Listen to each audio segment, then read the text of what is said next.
My father has been expanding and generating profits within the company founded by my grandfather. Recently, he promised to transfer a luxurious villa, a mansion, to me.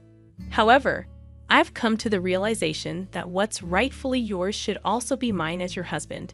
This mansion is now mine, and I plan to hire you as a housemaid. If you're not on board with that, well, you can always consider divorce. As it turns out, despite the mansion supposedly being in my name, my husband had clandestinely inscribed his own name on the legal papers. Does he genuinely believe that's acceptable? Does he comprehend the potential consequences of such actions? My name is Aaron, and while I don't intend to boast, I was born into a wealthy family. My father, the CEO of several companies, inherited the business from my grandfather, who initially started a small shop repairing and selling TVs and music systems. Over time, the company flourished, expanding into various branches and diversifying into the IT sector. My father's foresight, selling computers and accessories before they gained widespread popularity, proved to be a lucrative move. Besides IT, he ventured into real estate, collaborating with local businesses and actively contributing to community development. My mother served as the vice president of the company, and after studying it in college, I joined the family business. Despite the outward appearance of affluence, we didn't live as extravagantly as portrayed in TV dramas. My father believed in instilling good values, rejecting the notion that spoiling a child aids in their responsible growth. Our family home was spacious, and we had a maid, but as a child, I actively participated in household chores. Dining at fancy restaurants occurred infrequently, and our international travels were limited to once a year, with the majority being local trips. My school life seemed quite ordinary, and it would have been challenging for anyone to guess that my family was affluent. Due to my unassuming demeanor, I dated guys within my age group, just like any other girl. Among them, Michael, who later became my husband, was one of my colleagues at the same workplace. During those times, I worked as a sales representative and office manager at an IT-related shop, and Michael was also a sales rep there.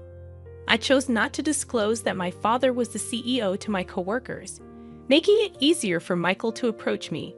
I noticed that he was straightforward and had no reservations. Although I didn't seek extravagance, I'd always suggested places within Michael's budget. During our dates at restaurants, he would order generously, explaining that if there's extra, he'd eat it, opting for a cost-effective approach to enjoy a hearty meal. Some might have considered him a bit frugal, but I found it endearing. Unbeknownst to him, I earned several times more than he did, content with my fair compensation for the responsibilities I held. I unconsciously became accommodating. Michael, always keen on budget-friendly ways to satisfy his appetite, received my gestures with gratitude. During our dates, I'd often bought extra food or thoughtful gifts, knowing he would appreciate them. When shopping for clothes, I would add extra socks for him, and on occasions when I got a new bedspread, I'd include pajamas and a pillow for him. I genuinely enjoyed making him happy. Even when visiting his home, I willingly cooked for him and took care of the cleanup. Out of the blue, Michael proposed to me one day, expressing that there was no one better than me. At that moment, I hesitated, harboring reservations. After all, my father was the CEO of a major company, and he held a prominent position at my current workplace. I feared that if Michael were to discover this, he might reconsider our relationship. Deciding to take Michael to my parents' home for the first time, I aimed to introduce him to my family and disclose everything about our background. If he accepted it all, I would be more than willing to marry him. As Michael's inaugural visit to my family home approached, he appeared visibly nervous. However, my dad, though strict on occasion, generally exuded a calm demeanor.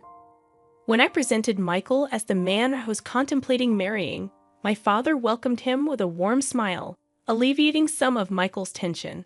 Although surprised to learn about my father's CEO status, Michael managed to navigate the visit smoothly with my father's supportive demeanor. Upon leaving the house, Michael exclaimed about the enormity and magnificence of the residence, expressing gratitude for my father's kindness. He even suggested that we could get along well. When I casually mentioned my dad's ownership of additional buildings and a vacation home, Michael appeared more astonished. Despite the revelation, he resolved to marry me, the daughter of such a prominent man, and I agreed wholeheartedly. Eventually, we became a married couple. However, something bothered me. At the moment of accepting his proposal, I noticed a slightly mischievous grin on Michael's face for a split second.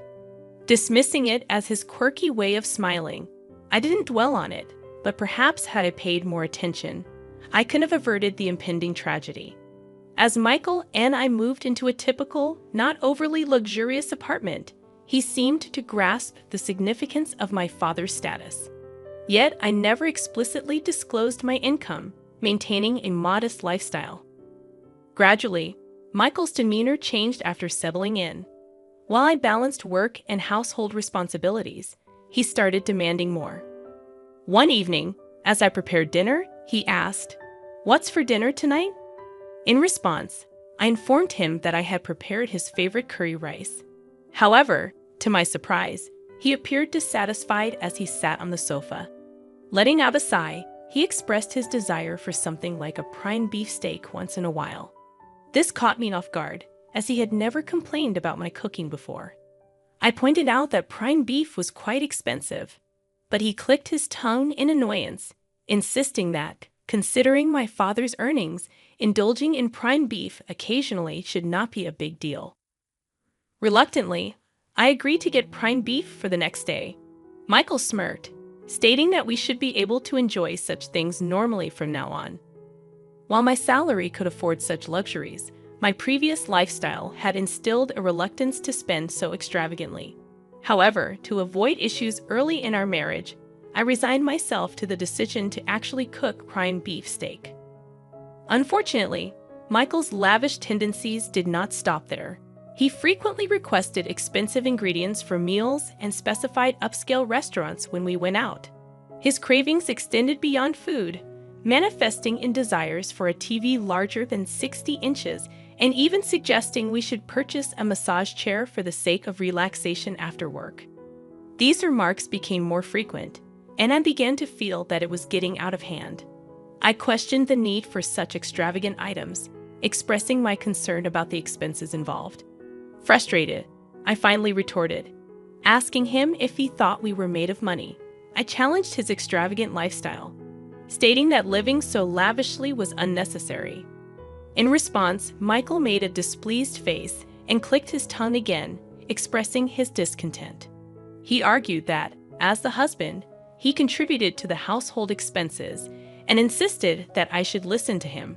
However, his statements puzzled me, as his contributions, while appreciated, did not amount to a lavish sum. In fact, I contributed more, a fact I never disclosed to him.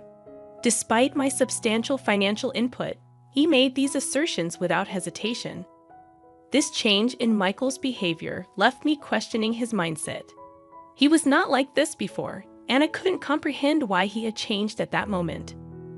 I found myself in a state of confusion, unable to comprehend Michael's recent behavior. In response to his audacious requests, I decided to temporarily appease the situation by telling him, "All right, I'll think about it." Little did I know that the explanation for his bold behavior would become apparent just a few days later. On that particular day, my father summoned me to the office of our shop where I worked, claiming that he had something important to discuss. While Michael was engrossed in his work, my father entered the office and initiated a serious conversation. He expressed uncertainty about how much longer he could continue as the CEO and hinted at the possibility of me taking over in the future. Furthermore, he mentioned transferring the vacation home to me.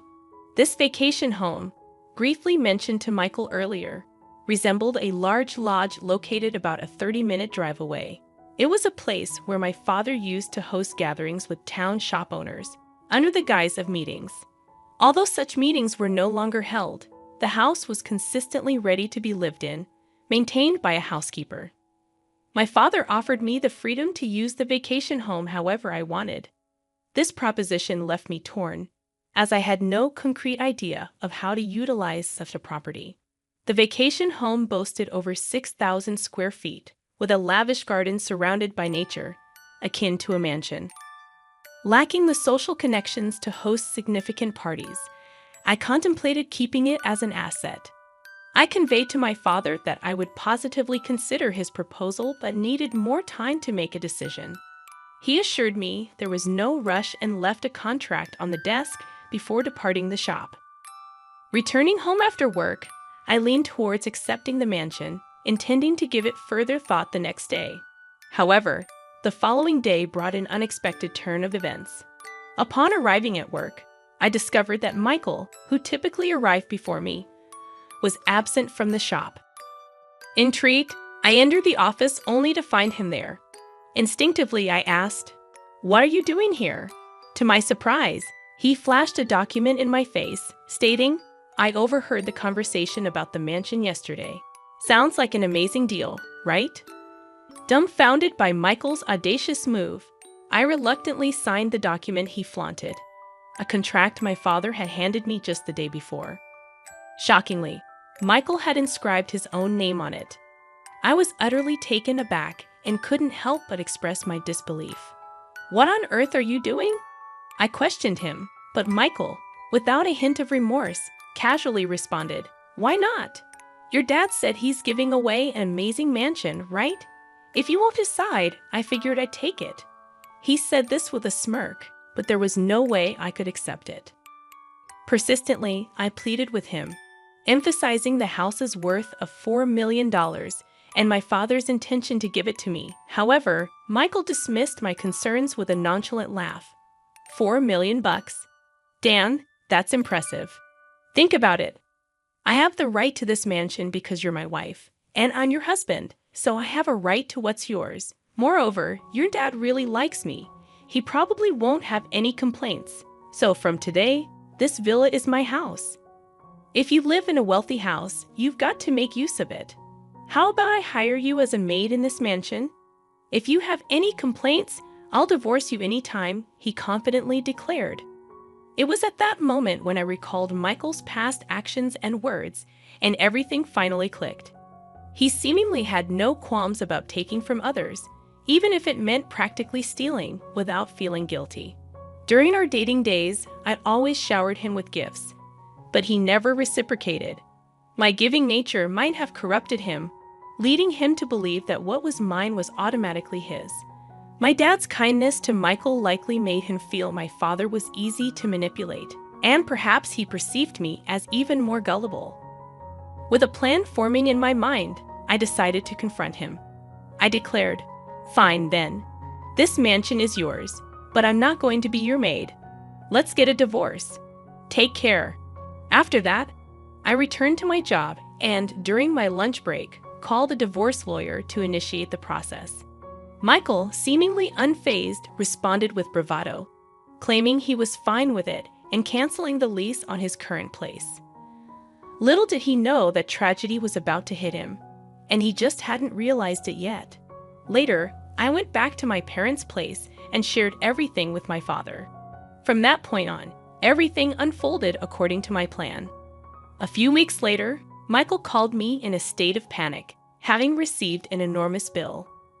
While his shock was understandable, it was only fair considering the fixed property tax on the $4 million house he had claimed as his own. I casually informed Michael that he should expect to pay around that much for the property tax. However, he appeared utterly clueless, lacking knowledge that paying tax on owned property is common. Normally, my father would have covered the tax if he had received the property, but upon hearing the entire story, my usually calm father was furious. Despite my warnings about my father's strict nature, he declared he can have it if he can afford it, and accepted the property transfer to Michael. To be honest, a part of me wanted Michael to learn a tough lesson, and there was no way he could afford the hefty amount. Frustrated with Michael's persistent pleas, I decided to deliver a final blow. The annual property tax, I revealed, amounted to about $60,000. It dawned on me that Michael always had a mindset of trying to take advantage of his friends, possibly driving them away and leaving him without anyone to teach him common sense. Acknowledging that I may have been a bit unreasonable, I admitted that my once cute perception of Michael had drastically changed. Without any sympathy left, I hung up the phone. Subsequently, Michael couldn't sustain living in the house and faced forced eviction. Realizing he couldn't afford it, my father reverted the property deed back to my name, incurring the gift tax himself. Meanwhile, Michael faced severe consequences. He was fired from his job and charged with unlawfully changing the property deed. He received scoldings from his parents and was shunned by acquaintances. Now jobless and friendless, he barely scraped by in a rundown apartment, working odd jobs. His parents were even considering disowning him. As for me, I've been gradually preparing to take over my father's company. My father once told me that success in business doesn't come from looking for shortcuts. Reflecting on the fact that I almost married Michael, I deeply understand the truth in his words. Inspired by my father's greatness, I push forward every day in my involvement in running the business.